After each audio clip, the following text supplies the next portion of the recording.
नमस्कार। आज तीसरा दिवस है रामचरितमानस अनुभूति का हिंदी व्याख्या में और हम गुरु मंत्र से शुरू करेंगे। गुरुरेव गति गुरुमेव भजे गुरुणैव सहास्मि नमो गुरवे न गुरो परमं शिशुरस्मि गुरोः मतिरस्ति गुरौ मम पाहि गुरो।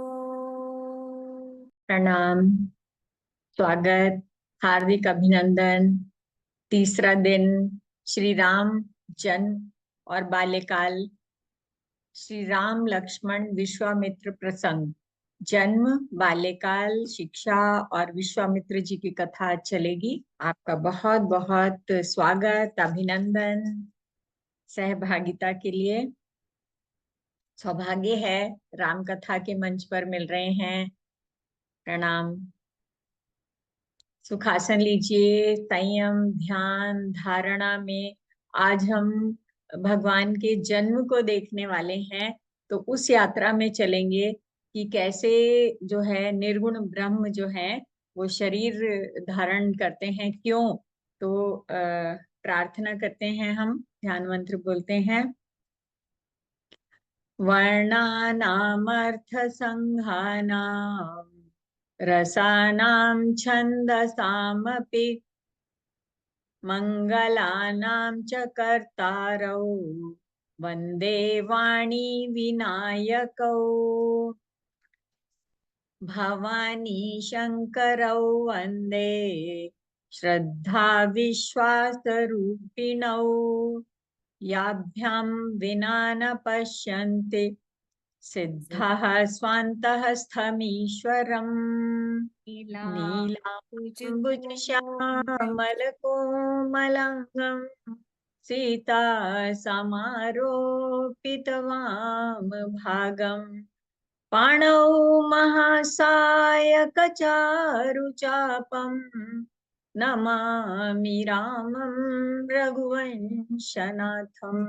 श्री गुरु चरण सरोज रज निज मन मुकुर सुधारी बरनउँ रघुबर बिमल जसु जो दायक फलचारी। जय सिया राम जय जय सिया राम जय सिया राम जय जय सिया राम जय सिया राम जय जय सिया राम जय सिया राम जय जय सिया राम। कथा प्रारंभ होत है, सुनो वीर हनुमान। राम लखन सिया जान की सदा करें कल्याण। सियावर राम जय जय राम, मेरे प्रभु राम सीताराम। जय सिया राम जय जय सिया राम जय सिया राम जय जय सिया राम।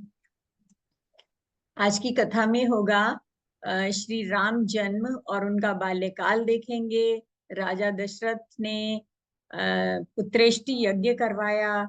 नौमी तिथि मधुमास पुनीता। श्री राम जी के जन्म का लग्न क्या था। माता कौशल्या ने राम स्तुति करी, आप भी मिलके गाएंगे। अयोध्या में आनंद है। अवध कुमारों का नामकरण, उनके संस्कार हुए, नामकरण, चूड़ा कर्म, यज्ञोपवीत संस्कार। तो बाल लीला कैसे कैसे प्रभु ने की, बहुत संक्षेप में हम लोग इसका गायन करेंगे। और प्रेम मगन कौशल्या, निस दिन जात ना जान। दिन रात बीतते कैसे माता पिता को पता ही नहीं चलते बच्चे बड़े हो रहे हैं। तो इतना आनंद है अयोध्या में। तो संस्कार यज्ञोपवीत हुआ। तो गुरु गृह गए पढ़ने रघुराई। राम जी शिक्षा प्राप्त करने के लिए जाते हैं। उसके बाद विश्वामित्र जी का प्रसंग आता है। गाधी तनय मन चिंता व्यापी जो है वो आते हैं दशरथ जी के द्वार पर, दे दो मुझे राम लक्ष्मण, दो कुमार अपने हैं। तो ऐसे फिर दशरथ जी की दुविधा अरे इतनी वृद्धावस्था में मुझे ये संतान मिली है, मैं कैसे दे दूं? राजकुमार कोमल और राक्षसों को मारेंगे क्या? तो श्याम फिर देने पड़े। फिर दोनों भाई दे देते हैं, उनको सौंप देते हैं विश्वामित्र जी को। ताड़का वध होगा। और फिर दिव्य विद्या जो विश्वामित्र जी ने क्या प्रदान करी, और जो कि वो रावण जैसे राक्षसों का आगे जाके वध कर पाए, तो इसकी चर्चा होगी। यज्ञ की रक्षा कैसे करी उन्होंने, अहिल्या का उद्धार उद्धार हुआ, तो ये कथाएं आज होंगी। राम जी ने, हमने पिछली कथाओं में देखा कि राम जन्म कारण है। कुछ कारण कथाएं थी, कुछ वरदान थे, कुछ अभिशाप थे, है ना। तो वरदान अभिशाप में भी गुजरते हुए कई लोग जो हैं, वो जो है जैसे शत्रुपा और मनु शत्रुपा अभिलाषी थे कि हमारे भगवान ही संतान हो जाए। देखिए, तो किसी को शाप मिला, है ना, किसी से श्राप मिला। तो ऐसे जो है अनेक अनेक कारणों से, और भक्तों के प्रेमवश जो है निर्गुण रूप रहित अव्यक्त और अजन्मा परम शक्तिमान परमात्मा ने त्रेता युग में निराकार से साकार रूप धारण किया, और अयोध्या में राजा दशरथ के घर में माता कौशल्या के पुत्र रत्न के रूप में आके जन्म लिया और नर लीला करी। एक आदर्श दिया हमको अपने पूरे जीवन चरित्र से, पूरी मानवता मात्र को एक आदर्श चरित्र दिखाया कि कैसे एक बेटा हो, कैसे एक भाई हो, कैसे एक पत्नी हो, कैसे एक पति शासक, कैसे। तो इस तरह से जीवन लीला करी। तो कुछ कथाएं हम देख चुके हैं। अब देखते हैं कि अवधपुरी में रघुकुल शिरोमणि जो हैं दशरथ जी नाम के राजा हुए, और जिनका नाम वेदों में विख्यात है। धर्म धुरंधर, गुणों के भंडार और ज्ञानी थे। और उनके हृदय में शार्ंग धनुष को धारण करने वाले भगवान की भक्ति थी, और उनकी बुद्धि भी उन्हीं में लगी रहती थी। तो कौशल्या आदि प्रिय रानियां उनकी थी, जो कौशल्या, सुमित्रा, कैकेयी, ये तो हमारे सामने प्रत्यक्ष होती हैं, और पवित्र आचरण आचरण वाली थी, और बड़ी विनीत और पति के अनुकूल चलने वाली उनकी पत्नियां ये रानियां थी। और उनका भी ईश्वर के चरणों में बहुत प्रेम था। कौशल्या को तो हम जानते हैं कि शत्रुपा, है ना, जिसने पूर्व जन्म में ही इतनी तपस्या करी, जो भगवान की माता के रूप में प्रकट हुई। तो एक बारी क्या था कि राजा के मन में बड़ी ग्लानि हुई। उन्होंने किसी तरीके से उनको आईना देखा जब, तो दर्पण में देखा कि उनके बाल तो एकदम सफेद हो गए, है ना। तो अरे, उत्तराधिकार सौंपने का तो समय आ गया। उनको ग्लानि हुई कि मेरे पुत्र नहीं है, तो मैं क्या करूं। गुरु जी के पास गए, प्रणाम किया, विनय की, और सारा दुख गुरु जी को बता दिया। और गुरु ने बहुत तरह से समझाया, ओके, धैर्य धारण करो, ठीक है, तुम्हारे पुत्र होंगे। तो उपाय करना होगा। श्रृंगी ऋषि को बुलाया। अब श्रृंगी ऋषि कौन थे? अब देखो, पुत्र ही क्यों मांगा उन्होंने। राजा दशरथ के एक बेटी थी जिसका नाम शांता था, और श्रृंगी ऋषि से उनका विवाह हो रखा था। वो तो ऋषि पत्नी थी, है ना। तो राज्य कौन संभालेगा? तो पुत्र नहीं है, उत्तराधिकार के लिए पुत्र को कामना कर रहे हैं। तो फिर जो है श्रृंगी ऋषि ने पुत्रेष्टि यज्ञ किया आके। यज्ञ सफल हुआ, और चरु लेकर जो है अग्निदेव प्रकट हुए। चरु होती है पायस, खीर। तो वो उन्होंने कहा, जैसा उचित समझो अपनी रानियों को खिला दो, ठीक है, भाग बनाकर बांट दो। तो इसके बाद अग्निदेव तो अंतर ध्यान हो गए, और राजा परमानंद में हो गए कि अब मेरे संतान होगी, और फिर जो संतान लाभ होगा। तो तब उन्होंने अपनी पत्नियों को बुलाया। अब देखो, चरु को कैसे बांटा उन्होंने। तीनों रानियां आ गई। राजा ने पायस के दो भाग किए। आधा भाग कौशल्या को दिया, और शेष आधे के फिर दो भाग कर दिए। और उनमें से एक भाग राजा ने कैकेयी को दे दिया। एक आधे का आधा जो बच गया, उसके फिर दो भाग करे, ठीक है। और अपनी रानियों की अनुमति से उनको दोनों को सुमित्रा को दे दिया। अनुमति लेकर उनका जो है सुमित्रा को दे दिया। तो ये तीनों रानियां ने गर्भ धारण किया और सब तरफ आनंद छा गया, है ना। जब से हरि लीला से ही गर्भ में आए तो सारे लोगों में आनंद हो गया, आनंद मंगल सुख संपत्ति छा गई, शोभा और शील और तेज की खान बनी हुई सारी रानियां महल में सुशोभित हो रही हैं। और इस तरह से कुछ समय सुखपूर्वक बीता और वो घड़ी आ गई जब प्रभु अवतार लेने वाले थे। नौमी तिथि मधुमास पुनीता। नौमी तिथि थी, मधुमास था, है ना। मधुमास किसको बोलते हैं? वसंत ऋतु को बोलते हैं, है ना। तो चैत्र मास, नौमी तिथि और पवित्र लग्न। तो देखिए सुनैना जी, बताइए। आप भी अपने को म्यूट करके पूरी उच्च स्वर में साथ में गायन कीजिए, हम ईश्वर की लीलाओं का गायन करें, बहुत आनंद होगा। जी जरूर ज्वाइन करिए सब लोग हमारे हाँ साथ। जी। नौमी तिथि मधुमास पुनीता, श्री राम जन्म लग्न। जोग लगन ग्रह बार तिथि, सकल भये अनुकूल। चर अरु अचर हर्ष जुत, राम जन्म सुख मूल। सियावर राम जय जय राम, मेरे प्रभु राम सीताराम। जय सिया राम जय जय सिया राम, जय सिया राम जय जय सिया राम। नौमी तिथि मधुमास पुनीता, शुक्ल पक्ष अभिजित हरि प्रीता। मध्य दिवस अति शीत न घामा, पावन काल लोक विश्रामा। योग लग्न ग्रह वार तिथि सब अनुकूल हो गए, जड़ और चेतन सब हर्ष से भर गए, क्योंकि राम जी का जन्म सुख का मूल है। तो चैत्र का महीना था, नौमी तिथि थी, शुक्ल पक्ष भगवान का प्रिय अभिजित नक्षत्र था, मुहूर्त था। तो दोपहर का समय था, ना बहुत सर्दी थी ना बहुत गर्मी थी, 12 बजे का समय होता है दोपहर का, ऐसा बताते हैं।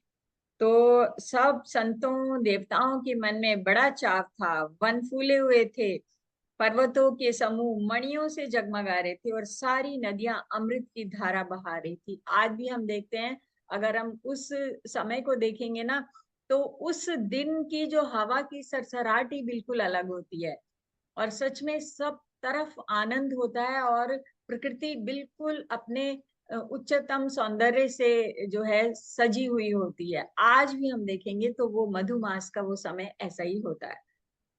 तो जब ब्रह्मा जी ने प्रकट होने का अवसर जाना तो सारे देवी देवता जो है विमान सजा सजा के चल रहे हैं, निर्मल आकाश समूह जो देवताओं के समूह से भर गया, गंधर्व गान करने लग गए, सब स्तुति नगाड़े बजने लग गए, है ना। और तरह तरह से सब अपनी उपहार सेवा भेंट करने लग गए। तो देवताओं, ओके, तो चलिए हम गाते हैं। जैसे ही भगवान का जन्म होता है तो माँ जो है कौशल्या, जिनको जन्म जन्मों के तप से जो है संतान ईश्वर रूप में प्राप्त हुई है, तो वो उस पल को तुलसीदास जी ने कैसे कैप्चर किया है, हम उसको देखते हैं। हाँ।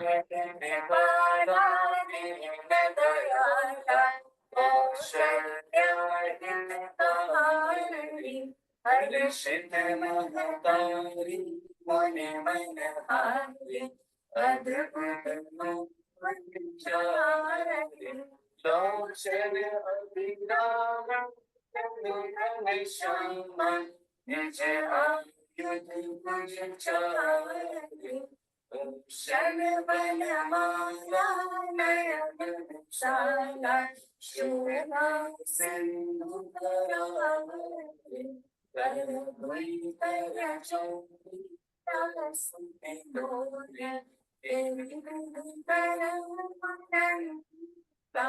माया गुण गाना तीर्थ अमाना, वेद पुराण बनंता, सुख सागर सब गुण आगर, जनगावनि श्रुति संयुक्ता सोममहितलानि जनमनुरागे वयं प्रकट श्री है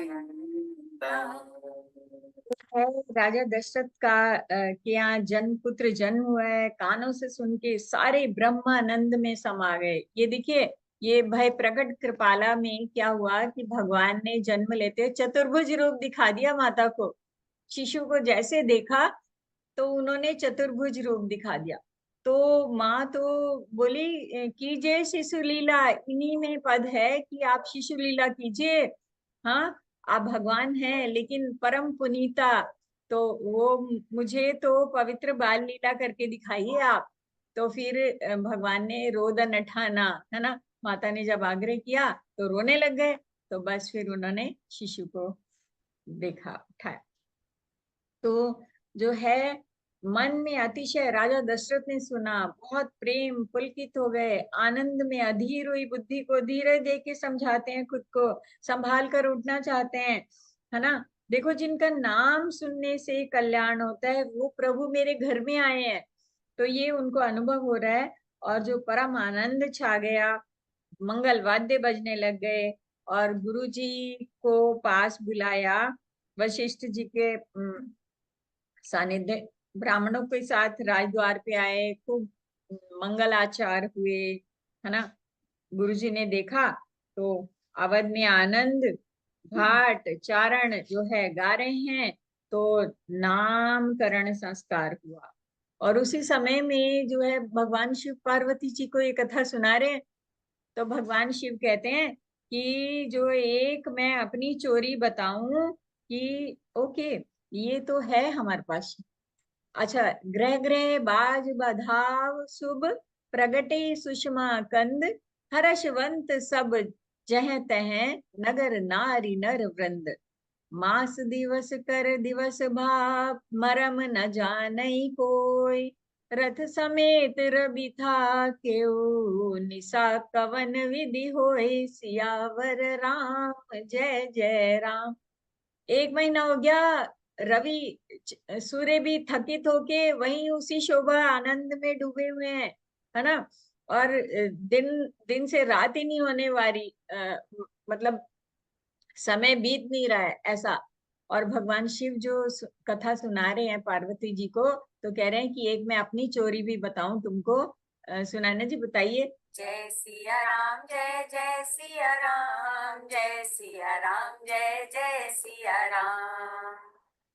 और एक कहूँ निज चोरी सुन गिर जाति दृढ़ मति तोरी काक भुसुंडी संग हम दो मनुज रूप जानई नहीं को परमानंद प्रेम सुख फूले बीतिन फिरहि मगन मन भूले यह शुभ चरित जान पे सोई राम कृपा के जा पर होई। तो भगवान शिव कहते हैं कि अपनी हे गिरिजा, अपनी एक चोरी बताऊं। अब कल हमने शिव पार्वती विवाह देखा था। तो उसके बाद भवानी पार्वती जो हैं वो शिव जी से राम जी का चरित्र सुनना चाहती हैं। तो कल कहानी शुरू हुई थी ना। तो अब ये कहानी जन्म राम जन्म से शुरू हुआ है। तो बता रहे हैं कि अपनी भी चोरी बताऊं, मैं और काकभूषुंडी जो है ना, हम दोनों भी मनुष्य रूप धारण करके गए थे। आपको नहीं पता? तो मनुज रूप जाना ही नहीं कोई, किसी को कोई जान नहीं पाया। परमानंद प्रेम सुख फूले बीतिन गलियों गलियों में घूमते रहे उन दिनों में मगन होके। और ये चरित्र जो है वो ही समझ सकता है जिसके ऊपर राम जी की कृपा हो। अब देखिए, कथा में हमारे श्रोता वक्ता का मिक्स एंड मैच कैसे हो रहा है। काकभूषुंडी जी से शिव जी का क्या साठी काठी है, वो भी जाके अयोध्या में आनंद में शामिल हो रहे हैं। काकभूषुंडी जी की कथा जो है ना, उत्तर कांड में आके मिलेगी। तब ये सारा भेद खुलेगा कि ये कैसे हुआ, कि काकभूषुंडी जी कैसे पहुंच गए अयोध्या में वो चरित्र देखने के लिए, और वो भी भगवान शिव के साथ में। तो चलिए आगे बढ़ते हैं। अवध कुमारों का नामकरण संस्कार हुआ। गुरुजी ने बोले कछुक दिवस, हमारा ये श्रवण का है। श्रवण भी आपको बिना स्क्रिप्ट के भी सुनना है। भाषा हमारी सुन के बहुत सुंदर पुष्ट होती है। तो मैं कहीं कहीं कोई कोई चौपाई बोलूंगी, तो आप जानिएगा कि ये हमें सुन के इसका अर्थ निकालना है कि हम समझ रहे हैं कि नहीं। वैसे बताया भी जाएगा। कछुक दिवस बीते ही भांति, जात न जाने दिन अरु राति। नाम करण कर अवसर जानी, भूप बोली पठए मुनि ज्ञानी। वशिष्ठ जी को बुलाया, आइए मुनि जी हमारे बच्चों के नाम रखिएगा, है ना। तो आ गए। उन्होंने नाम कैसे रखे हैं देखिए, बहुत सुंदर। जो आनंद सिंधु सुख राशि, सी करते त्रैलोक सुपासी। सो सुख धाम राम अस नामा, अखिल लोकदायक विश्रामा। जिसमें सारे लोक भुवन विश्राम करेंगे, उसका नाम राम है, सुख का धाम। विश्व भरन पोषण कर जोई, ताकर नाम भरत असी होई। विश्व का पोषण करने वाले का नाम भरत, भरण करने वाले जो है वो भरत। जाके सिमरन तेरे पुनासा, नाम शत्रुहन वेद प्रकाशा। जो शत्रुओं का नाश करेगा, शत्रुघ्न, शत्रुओं को मारने वाला। लक्षण लक्षण धाम राम प्रिय, सकल जगत आधार। जो है गुरु वशिष्ठ तेरा खा, लक्ष्मण नाम उदार। वो बोले कि जो राम जी का हर समय जो साथ रहेंगे ना, गुरु वशिष्ठ जी ने सारे जगत के जो आधार हैं, राम जी के जो सबसे प्रिय हैं, है ना। प्रिय तो सब भाई हैं, भरत बहुत ज्यादा प्रिय हैं, है ना। सबसे, अपनी प्रजा से, अपने भक्तों से सबसे प्रेम करते हैं। लेकिन लक्ष्मण ऐसे हैं कि वो तो राम जी को छोड़ते नहीं है ना। वो उनके ऐसे पास हैं कि कोई जो बच्चे होते हैं ना, वो प्रेम ले लेते हैं।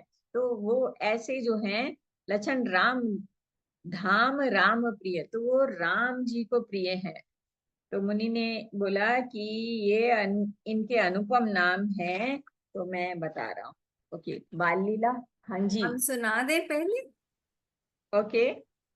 गुरुजी ने नाम हम रखे, और चारों वेद जो है साक्षात परत पर भगवान है। तुम्हारे चारों पुत्र जो है ना, वेदों के प्रतीक है, समझ लो। तो इस तरह से बचपन से ही राम जी को अपना परम हितैषी मानकर लक्ष्मण जी ने उनके चरणों में प्रीति जोड़ ली। ठीक है, तो इस तरह से। और जो सर्वव्यापक निरंजन निर्गुण विनोद रहित अजन्मे ब्रह्म है, वही प्रेम और भक्ति के वश कौशल्या जी की गोद में खेल रहे हैं, देखो। हाँ, तो सुंदर कान है और बहुत ही सुंदर गाल हैं, तोतले बोल हैं, बहुत प्यारे लगते हैं। जन्म के समय से रखे हुए चिकने घुंघराले बाल हैं, ये बड़े सुंदर इनके जो पद हैं। आप देखिएगा, जब रामचरितमानस पढ़ेंगे तो आपको इन एक एक शब्द जो बोला जा रहा है गद्य में, जो उसका जब गायन करेंगे, वाचन करेंगे, तो आनंद अलग है। कौशल्या जब बुलाने जाती हैं तो आते ही नहीं, ठुमक ठुमक के चलते हैं। जिनका नाम, जिसको कहते हैं ना कि नेति नेति, वेद जिसको नेति नेति कहते हैं, है ना। वो उस पर ब्रह्म को पकड़ने के लिए दशरथ यशोदा दौड़े फिरते हैं अपने आंगन। तो ऐसे है प्रभु की बाल लीला। तो देखते हैं। हाँ जी। श्याम गौर सुंदर दो जोरी, निरखई छवि जननी तृण तोरी। चारयु शील रूप गुण धामा, तदपि अधिक सुख सागर रामा। व्यापक ब्रह्म निरंजन, निर्गुण विगत विनोद। सो अज प्रेम भगति बस, कौसल्या के गोद सियावर राम, जय जय राम, मेरे प्रभु राम सीताराम। हाँ जी, मोरे अंगना में खेल रहे राम ललना। ये लोकगीत है, फिर भी हमको रोका नहीं गया इसको जोड़ने से। एक लाइन सुनिए, आपको अच्छा लगेगा।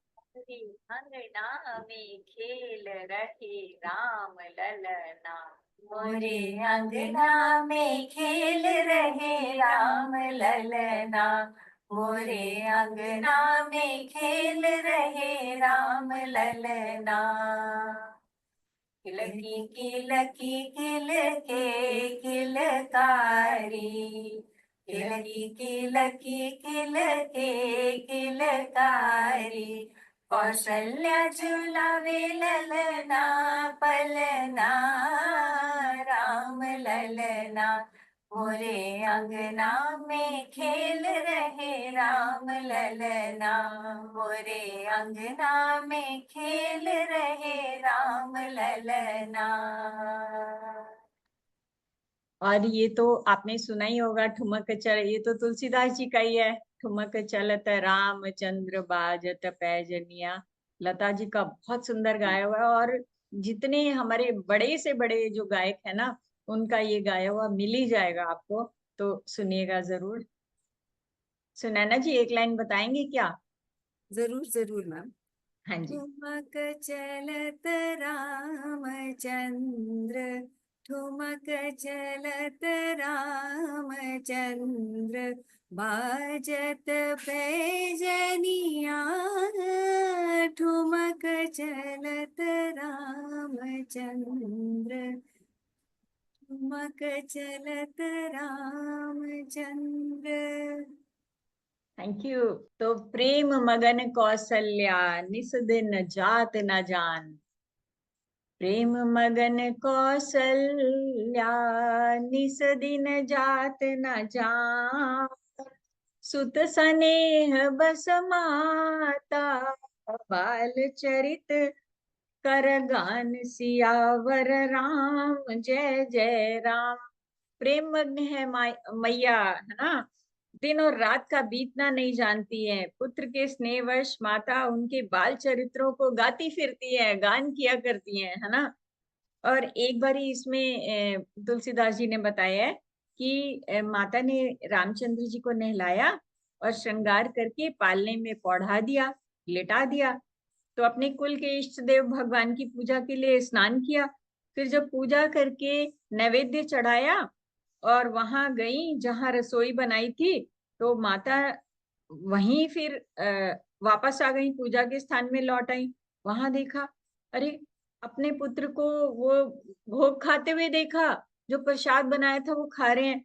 फिर वो डर के गई, पालने में गई, अरे मैं तो इसको लिटा के आई थी। जब वहां जाके देखा तो वो वहां सोए हुए देखा।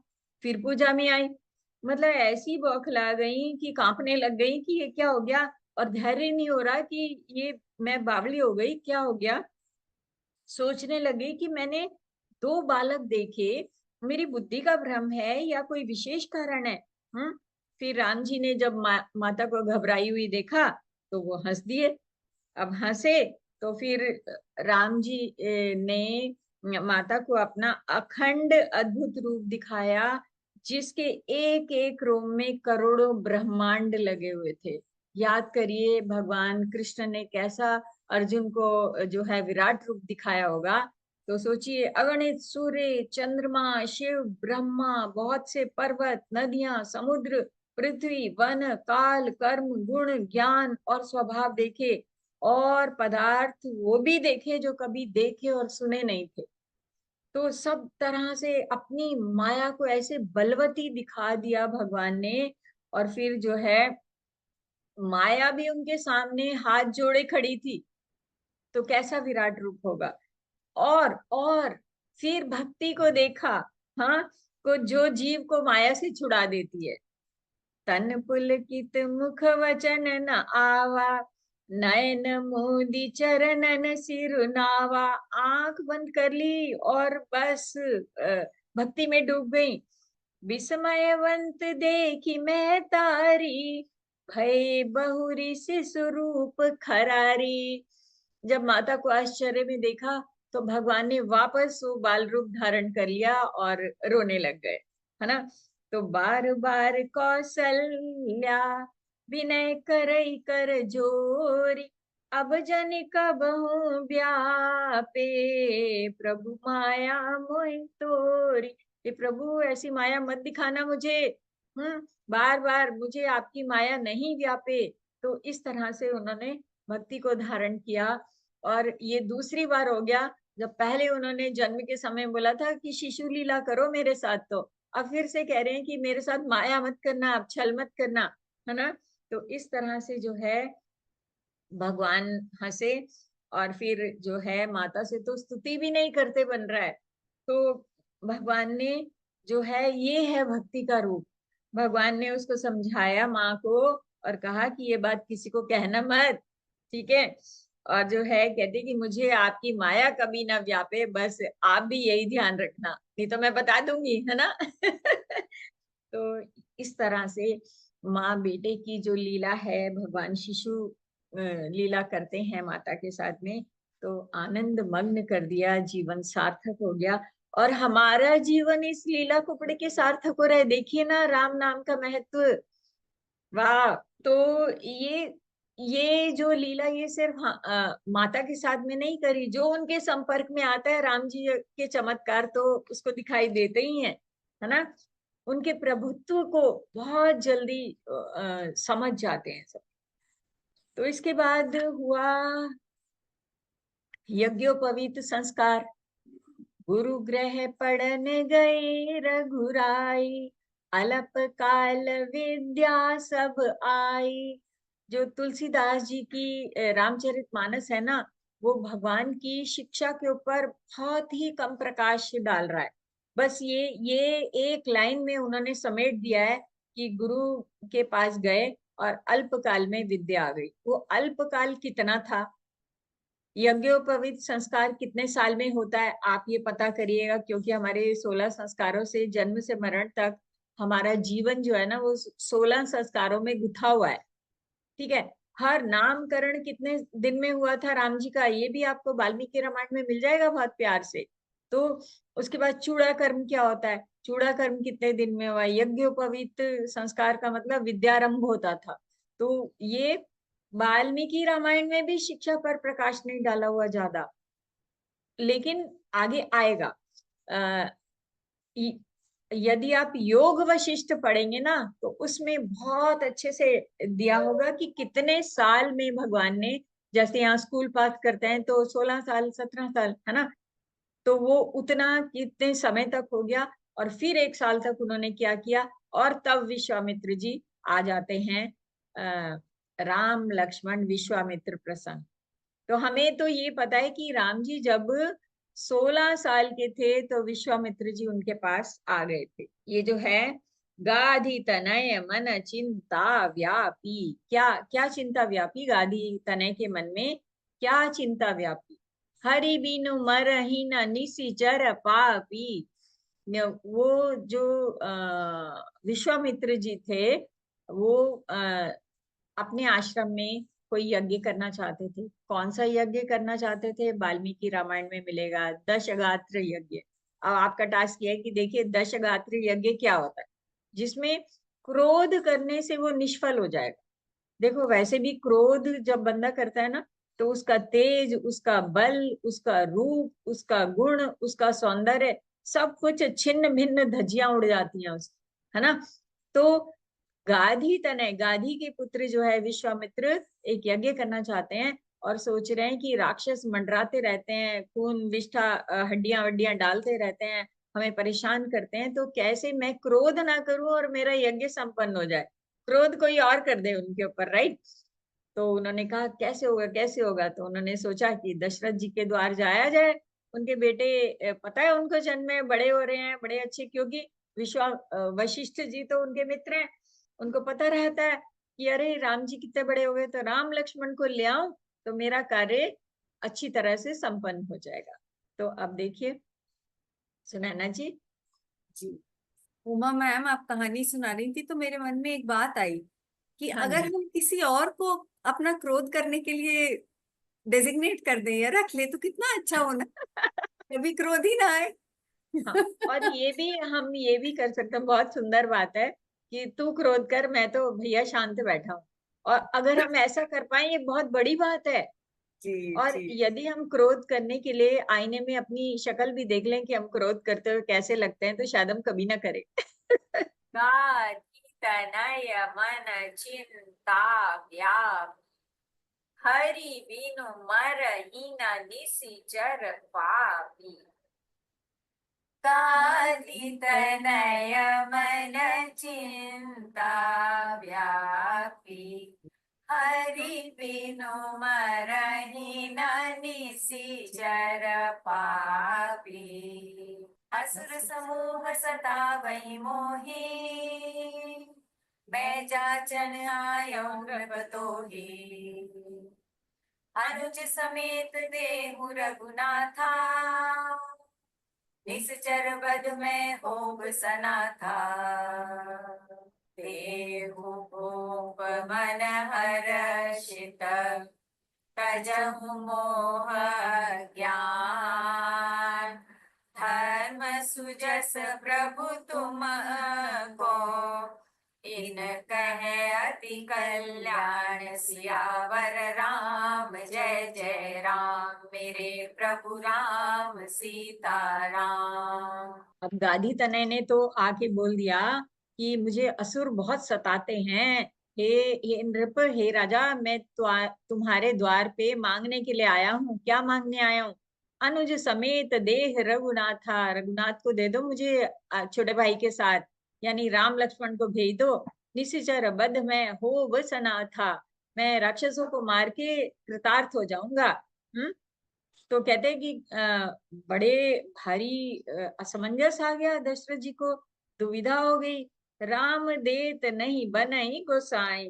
अरे गोसाई, अरे महाराज, आप पृथ्वी ले लो, गो धन खजाना मांग लीजिए, बड़ी खुशी खुशी सब कुछ दे दूंगा।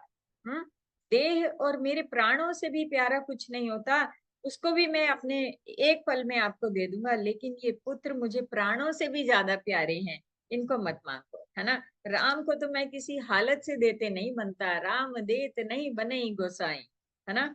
कहाँ तुम भयानक डरावने राक्षस, है ना, और कहाँ ये परम किशोर 16 साल के कुंवर, है ना, बिल्कुल सुकुमार मेरे पुत्र। हम्म प्रेम। और फिर जब ये बोला तो वशिष्ठ जी ने उनको समझाया बड़े अच्छे से। बोले कि अरे राजा, खुशी खुशी इन बच्चों को भेज दो, इनके साथ में मोह और अज्ञान को छोड़ो। ये तो विश्वामित्र तो खुद ही इतने समर्थ हैं, बहुत बहुत भारी योद्धा हैं ये, बहुत शस्त्र ज्ञान, बहुत सारा ज्ञान है इनके पास। धर्म सुजस तुम्हारा यश बढ़ेगा, तुम धर्म का पालन करोगे, है ना, तो सब जो कल्याण होगा, तुम चिंता मत करो। तो ऐसे जब उन्होंने वशिष्ठ जी ने निश्चिंत किया, तो फिर जो है फिर क्या होता है, चल दिए, देखो चले हैं। बड़ी सुंदर इमेजेस आपको मिलेंगी विश्वामित्र के साथ, जो राम लक्ष्मण, जो किशोर बालक की शोभा है, वो आप चित्र ढूंढ के जरूर देखिएगा। तो कैसे कैसे हम शब्द चित्र कर रहे हैं, आप सुन के अनुभव करिए उस स्वरूप आनंद को। हम गौर सुंदर दो भाई विश्वामित्र महानिधि पाई। श्याम गौर सुंदर दो भाई विश्वामित्र महानिधि पाई। सौंपे भूप ऋषि सुत बहुविधि देई आशीष। जननी भवन गए प्रभु चले नाई पद शीस। सियावर राम जय जय राम मेरे प्रभु राम सीता राम। पुरुष हाँ, सिंह दो बीर हरषि चले मुनि भय हरन। कृपा सिंधु मति दीर अखिल विश्व कारण करन। श्याम गौर सुंदर, सुंदर दोनों एक सांवले हैं, एक गोरे हैं। विश्वामित्र ऐसे शान से चले कि बहुत बड़ा खजाना मिल गया हो, महानिधि मिल गई हो उनको, है ना। और जो पुत्रों को सौंप दिया, माता के पास गए, प्रणाम किया, माताओं से आज्ञा ली, और पुरुष सिंह दो वीर हर्षि चले मुनि भय, खुशी खुशी चल दिए राम जी, है ना। और विश्व का कार्य करने के लिए जो है, अब रास्ते में क्या होता है, थोड़े ही दूर जाते हैं, जैसे ही वो वन्य क्षेत्र में प्रवेश करते हैं, विश्वामित्र जी के आश्रम के आसपास पहुंचने वाले होते हैं, रास्ते में क्या होता है, चले जात मुनि दीनी दिखाई, सुनी ताड़का क्रोध करी धाई। है इसका सुनाना जी? जी है हमारे पास। हाँ जी। चले जात मुनि दीन दिखाई, सुनि ताड़का क्रोध करि धाई। एक ही बाण प्राण हरि लीना, दीन जानिते ही निज पद दीना। रास्ते ने एक ही बाण प्राण हरि लीना, दीन जानिते ही निज पद दीना। बहुत सुंदर। अब देखो, जिस कारण भगवान ने अवतार लिया है ना, आज से ये काम शुरू हो गया। पहला पहला दैत्य जो है, ताड़का को ही मारा। ताड़का नाम की राक्षसी थी, वो जो है मुनि ने दिखाया कि वो ताड़का जा रही है। तो जब ताड़का को पता चला तो क्रोध करके आई, सुनी ताड़का क्रोध करी धाई, भागी, है ना। एक बाण से मार डाला, दीन जानी ते निज पद दीना, और दीन जान के उसको अपना पद दे दिया। तो अब जैसे रास्ते में जा रहे हैं और इतने खुश हुए ताड़का के मारने से विश्वामित्र जी, तो जब अपने आश्रम पहुंच रहे हैं, रास्ते में भगवान विश्वामित्र जी ने भगवान को बला और अति बला की दो विद्या बताई। हाँ, उससे क्या होता है कि भूख और प्यास नहीं लगती है। तुलसीदास जी के इसमें ये बताया कि ये दो विद्याएं उन्होंने दी जिससे भूख प्यास नहीं लगती। और ऐसे बड़े चले जा रहे हैं, आश्रम में पहुंचे हैं और यज्ञ रक्षा करी है। और मारीच और सुबाहु ने कोशिश करी यज्ञ को विध्वंस करने की, तो सुबाहु को तो मार डाला, और मारीच को ऐसा बाण फेंका कि वो जाके लंका में गिरा। जब वो रावण वाला प्रसंग आएगा ना, सीताहरण वाला, तो रावण उससे विनय करेगा कि अरे भाई चले जाओ उनके सामने। उसको तो पता है कि एक बाण से मेरा क्या हाल हुआ था, कितने हजारों किलोमीटर जाके वो गिरा था, है ना। तो ये मारीच और सुबाहु का नाम आता है, और वहां पर यज्ञ रक्षा की। और उसके बाद विश्वामित्र जी इतने प्रसन्न हुए राम लक्ष्मण जी को, उन्होंने इसका वाल्मीकि रामायण में बहुत सुंदर चर्चा है कि 51, मैंने गिने थे, हो सकता है मेरे गिनने में गलती हो, 51 प्रकार के दिव्य अस्त्र शस्त्र की जो विद्या जो है ना, वो उन्होंने राम लक्ष्मण जी को सिखाई। तो मुझे लगता है कि ये ऐसा मंच था, अगर वो 16 साल के आके इस तरह के जोखिम में खुद को नहीं डालते इस टेस्ट में, और ये सारी विद्याएं न ली होती, तो वो कैसे रावण का संहार कर सकते थे, है ना। कैसे उनका वन्य जीवन का आस्वादन उनको विश्वामित्र जी ने अपने जीवन में गृहस्थ जीवन में प्रवेश करने से पहले ही करा दिया। ये देखिए, तो बहुत सुंदर प्रसंग है, आप पढ़िएगा। अब आगे बढ़ते हैं, चले हैं, यज्ञ रक्षा हो गई। अब ये आप वाल्मीकि रामायण से देख सकते हैं कि कितने दिन वो विश्वामित्र जी के आश्रम में राम जी रहे हैं। टाइमलाइन जो है वहां से आपको पता लगेगी, और देखिएगा टास्क है। चलिए, अब रास्ते में चले जा रहे हैं, एक शिला सी दिख रही है, एक बिल्कुल शिलावत, है ना। समझ नहीं आ रहा कि ये क्या है। आश्रम दिखा, आश्रम बड़ा सुंदर है, सुनसान है, लेकिन कोई खग मृग जीव जंतु तहनाई, कोई कुछ लोग मृग जीव कुछ वहां नजर नहीं आते हैं। एक शिला जैसी सी दिखाई दी, तो ये क्या है। तो मुनि ने सारी कथा सुनाई कि गौतम ऋषि की जो पत्नी है वो शापवश जो है अभिशप्त जीवन, एकांत जीवन यहाँ व्यतीत कर रही हैं, तो इनके ऊपर अनुकंपा करिए और इनको जो है, तो इसमें तुलसीदास जी कहते हैं कि चरण कमल रज चाहती कृपा करहु रघुबीर की, इनके आश्रम में चरण रखिए, इनके आश्रम को आके पवित्र कीजिए, इनको पवित्रता दीजिए। तो लेकिन वाल्मीकि रामायण में बताया कि भगवान राम ने जाके जब वो नारी रूप में सामने आई तो उनको प्रणाम किया। तो बहुत सुंदर बात है। सुनैना जी बताइए जरा, गाते हैं इनको।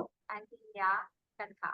आश्रम एक दीख मग माही, खग मृग जीव जंतु तह नाही। पूछा मुनि सिला प्रभु देखी, सकल कथा मुनि कहा विशेषी।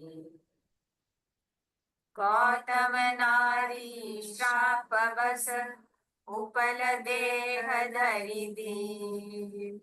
चरण कमल रज चाहते, कृपा करहु रघुबीर।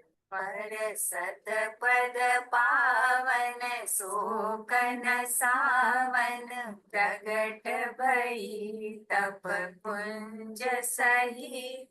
देखत रघुनायक जन सुखदायक, सनमुख होई कर जोर रही। अति प्रेम अधीरा पुलक शरीरा, मुख नहीं आवै बचन कही। अतिशय बड़ भागी चरणनि लागी, जुगल नयन जलधार बही। जेहि पद सुर सरिता परम पुनीता, प्रगट भई शिव शीस धरी। सोई पद पंकज जेहि पूजत, अज मम सिर धरे कृपाल हरि। एहि भांति सिधारी गौतम नारी, बार बार हरि चरण परी। जो अति मन भावा सो बरु पावा, ते पति लोक आनंद भरी। अहिल्या का ये प्रसंग है। भगवान ने चरण धूलि से उसको पवित्र किया और वो नारी जो है जन्म अभिशप्त बिताया था, एकांतवास करके प्रायश्चित किया था, तो उससे मुक्त हुई। और फिर गौतम नारी बार बार हरिचरण परी, बार बार भगवान के चरणों की वंदना करती है। जो अति मन को पसंद है वो वर प्राप्त करके अपने पति लोग को आनंद से भर के पति के पास चली गई। गौतम ऋषि की पत्नी थी तो उनके पास में चली गई।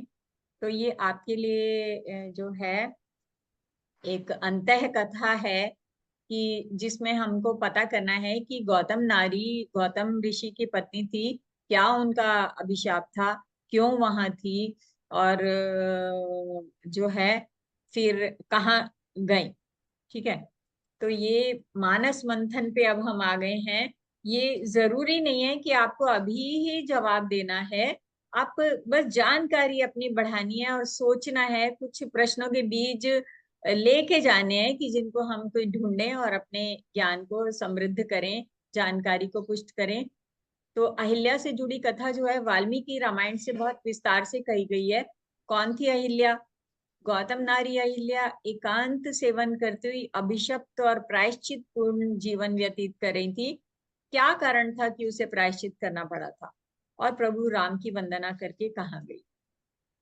अब जो है ये विश्वामित्र प्रसंग जी यज्ञ रक्षा के लिए, जो उसमें जो यज्ञ रक्षा में भगवान राम लक्ष्मण गए हैं, उससे संबंधित प्रश्न हैं कुछ ज्ञान विस्तार के लिए। उस विद्या का क्या नाम है जो विश्वामित्र जी ने राम लक्ष्मण को सिखाई, जिसके अभ्यास से भूख प्यास को नियंत्रित किया जा सकता है?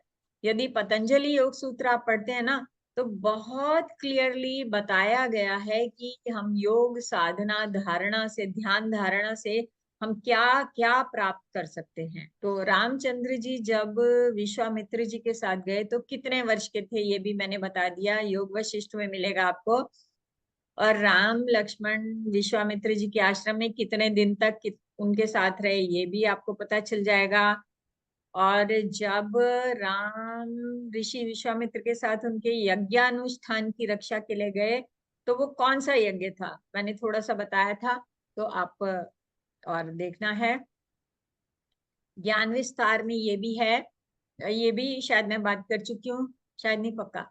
वाल्मीकि रामायण के अनुसार ताटका वन में राम जी ने जब ताटका का वध किया, ताड़का बोलते हैं ना, तो ताटका राक्षसी एक्चुअली वध किया, तो विश्वामित्र जी ने प्रसन्न होकर राम जी को 51 दिव्यास्त्र प्रदान किए थे।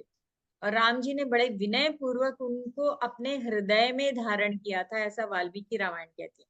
तो पता लगे कि वो दिव्यास्त्र कौन कौन से थे, उनके नाम क्या थे और उनके काम क्या थे, युद्ध में उनसे क्या सहायता मिलती थी।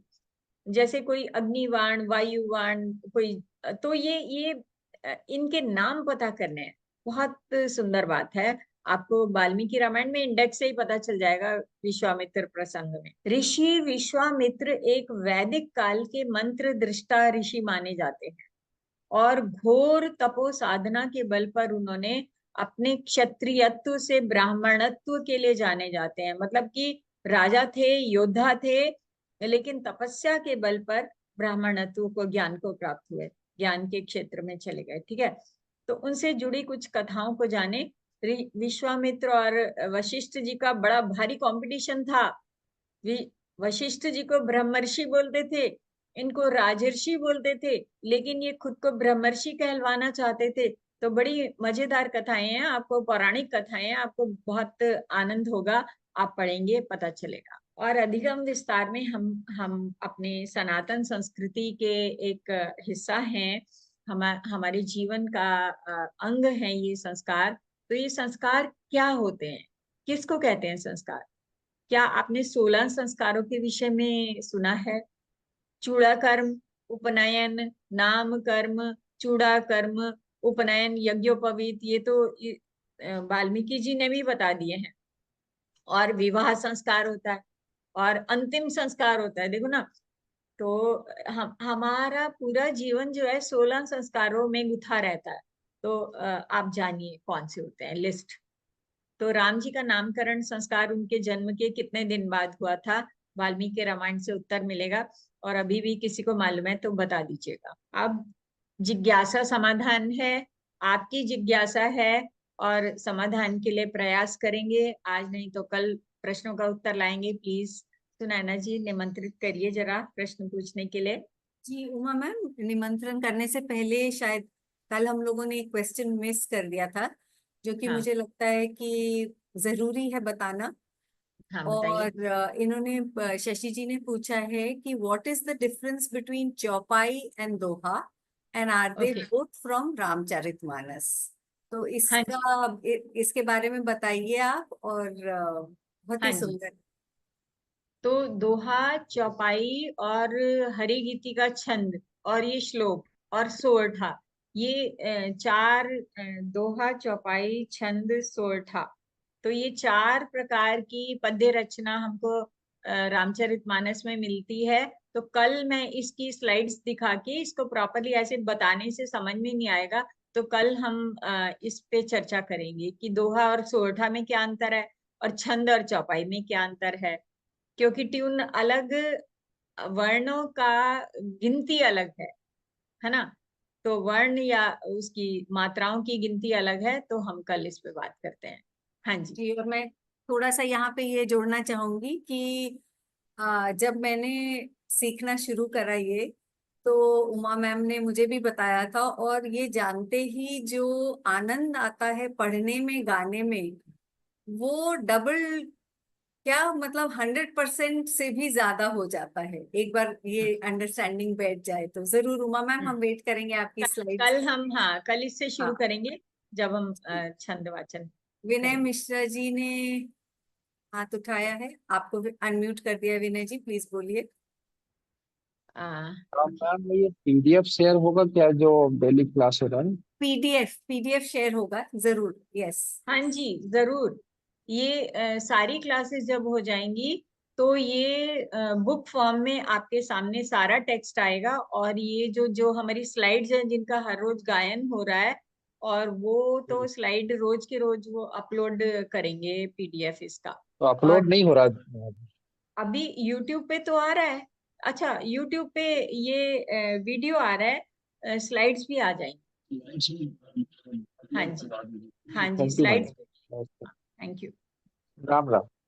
राम राम राम, प्रणाम। Gopal ji please go ahead and unmute, आप बोल सकते हैं। कभी कभी मैं फॉलो करता हूँ ये रामचरितमानस पुस्तक से। कभी कभी ऐसा होता है मेरे को कि आगे पीछे हो जाता है। और जो पुस्तक मैं लिया था वो मैं आंध्रा से हूँ, तो मैं तेलुगु का लिया है। और रामचरितमानस का ये पूरा ग्रंथ है हमारे पास, बट थोड़ा आगे पीछे होता है। आगे पीछे का मतलब कि टेक्स्ट थोड़ा हाँ है, हाँ मतलब हाँ हाँ। रामचरितमानस का वो तेलुगु अनुवाद है क्या? थोड़ा छोड़ जा, नहीं नहीं, थोड़ा छोड़ के जाता है, थोड़ा अच्छा, मिलन के जाता है, ऐसा ऐसा। संक्षिप्त होगा, हो सकता है। हाँ, संक्षिप्त। हम्म।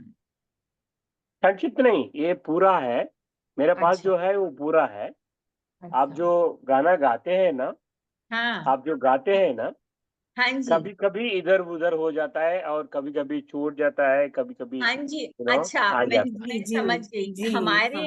हाँ जी, हाँ हमारे सिलेक्शन के लिए आप बोल रहे हैं, क्योंकि हाँ, वही वही इतना बता रहा कम हूँ, है ना। सिलेक्शन के लिए। हाँ, तो समय इतना कम है तो बहुत ही इसमें छान छान के हमने ऐसे निकाले हैं कि अच्छा आपको है, कथा का बहुत फील अच्छा है। भी आ जाए, और विस्तार कम हो लेकिन फील भाव पूरा आना चाहिए, कथा पूरी कंटिन्यूटी में आगे बढ़ना है। एक्चुअली कुछ छोड़ते बन ही नहीं रहा था जब हम टेक्स्ट निकाल रहे थे रामचरितमानस में से। बहुत बड़ी दुविधा, इतना क्या छोड़े। और मैं बाद में जो बहुत है, मुश्किल है, हाँ बहुत जी, मुश्किल है। या लेकिन गाने का फील भी देना है, कथा भी समझ में आनी है। मेन तो कथा श्रवण है, कथा श्रवण का उद्देश्य है। गाने का आपको सही बात, रसास्वादन करना है तो आप खुद ही गाएंगे पढ़ेंगे, है ना। सही तो, सही बात, सही बात, सही बात। तो इसलिए आगे पीछे हो रहा है। मैंने सोचा आपके धन्यवाद। तेलुगु ग्रंथ का। Thank you. नहीं नहीं नहीं नहीं, नहीं, धन्यवाद। गोपाल जी एकदम सही कह रहे हैं उमा मैम, क्योंकि हमने कहीं कहीं से दोहे की बस एक ही लाइन उठाई है और उसके हाँ, बाद कोई और दोहा गा दिया है कि वो पूरा फील बना रहे। कुछ हाँ, बोल के बता देते हैं, कुछ गा के, तो वो जी बड़ी मुश्किल हुई है, उसके लिए क्षमा करिएगा। ग्रंथ से मैच नहीं कर। नहीं, क्षमा नहीं, नहीं नहीं, वैसा नहीं, वैसा नहीं। आप जो चुना है वो बहुत अच्छा है। थैंक मेरे यू। को थोड़ा एडजस्ट होने का है बस। हाँ जी, हाँ जी। हाँ, आप जो चुना है, आप जो बता रहा है, अभी अभी जो गाना गा रहा है आप, बहुत अच्छा लग रहा है मेरे को। मेरे को थैंक वो यू। चून जो है ना, आप आपसे ही मेरे को वो चून मिला है, किसी हाँ और के जी, साथ मिला नहीं मेरे को वो चून। तो थैंक यू। आपसे ही मेरे को वो चून मिला है। मेरे को क्या होता है, ये अवधि लैंग्वेज में, लैंग्वेज वो पढ़ने से कुछ दिक्कत नहीं है, वो चून आने का है ना। जैसा हमने, हाँ हाँ, हनुमान चालीस बताता है, हाँ जी। ठीक है, वैसा तुलसीदास जी का वो चून जो है ना, वो हमको आने का है इसमें ही। तो वो आ गया है। आप जो बताया थैंक है उससे थैंक मैं यू। सीख रहा हूँ, हाँ ठीक से सीख रहा हूँ मैं। हाँ, बहुत धन्यवाद क्योंकि है। हम कथावाचक नहीं है, हम कोई गायक नहीं है। हम तो बस अपने आप, अपने स्वांतः सुखाए, अपने आनंद के लिए पढ़ते हैं। तो वो आपसे शेयर कर रहे हैं, इतना सरलतम है कि कोई भी बोल सकता है, इतना आसान करके। मतलब हमें आता ही यही है। बहुत थैंक यू। धन्यवाद, बहुत धन्यवाद है, बहुत धन्यवाद है। अभी तो सुनैना जी वो जो गा रहा है वो मेरे को तो बहुत अच्छा लग रहा है, बहुत अच्छा लग रहा है। Thank you Sunaina ji, thank you so much. Rama ji, आपको मैं अनम्यूट कर रही हूँ, प्लीज या बोलिए। थैंक यू गोपाल हाँ, जी। नमस्ते। राम राम। राम राम। ये जो भी रेफरेंस है वो शिव पार्वती का और उसके सती का जो था वो भी रामचरितमानस में है क्या? हाँ जी, हम अच्छा। सारी कथा एक एक चौपाई जो भी हम बोलते हैं वो बिल्कुल शब्द बाय शब्द जो है रामचरितमानस से लिखा गया। पूरी ये स्क्रिप्ट मेरे हाथ में है जो हम पढ़ते हैं। तो आप रामचरितमानस अगर गा गा सकते हैं तो गाइए, वरना उसका गीता प्रेस गोरखपुर का हिंदी ट्रांसलेशन के साथ मिलता है। आप खाली उस कथा का ही अवगाहन करिए, उसकी रीडिंग करेंगे तो सारी कथाएं मिलेंगी। हमने खाली संक्षिप्त किया है, लेकिन हाँ जो तो मैं बोल देती हूँ कि वाल्मीकि रामायण में ऐसे है, ऐसे है, इधर उधर का थोड़ा सा वो आपको पता ही लग जाएगा कि ये मैं रामचरितमानस से अलग होके बात कर रही अच्छा अच्छा, तो मतलब हूँ। सब जब कुछ उसमें है। तुलसीदास जी ने जब लिखा था तो हाँ वो जी, वाल्मीकि से बेस करते हुए उस हाँ जी। वैसे ऐसा किया था। लगता है, अच्छा। ऐसा लगता है कि वाल्मीकि रामायण उन्होंने सालों साल बारंबार बारंबार पढ़ी है, क्योंकि हम किसी चीज को ज्यादा करके तो बता सकते हैं, चीज को छोटा छोटा छोटा सूत्र रूप में लाना बहुत मुश्किल होता है। हाँ तो इन्होंने वाल्मीकि रामायण से कथा लिखी, उसको भगवान की कथा को इतना आनंदमय सूत्र रूप में, इतना गायन में बद्ध कर दिया है कि बहुत सुंदर बन पड़ी है। हाँ, और लोगों को समझ आने लायक भी। हाँ अच्छा, जी, अच्छा जी, नमस्ते, बहुत धन्यवाद। नमस्ते, थैंक यू। और तो किसी का हाथ नहीं उठा हुआ है उमा मैम, तो आज हम लोग यहीं पे हाँ जी, हाँ समाप्त ठीक करें है। अपनी। तो हम, हाँ जी, आगे बढ़ते हैं, आपसे अनुमति लेते हैं। प्रणाम, धन्यवाद। कल मिलते हैं आपसे, हमको आपकी प्रतीक्षा रहेगी। जय सिया राम, जय जय सिया राम, जय सिया राम, जय जय सिया राम, जय सिया राम, जय जय सिया राम, जय सिया राम, जय जय सिया राम। प्रणाम।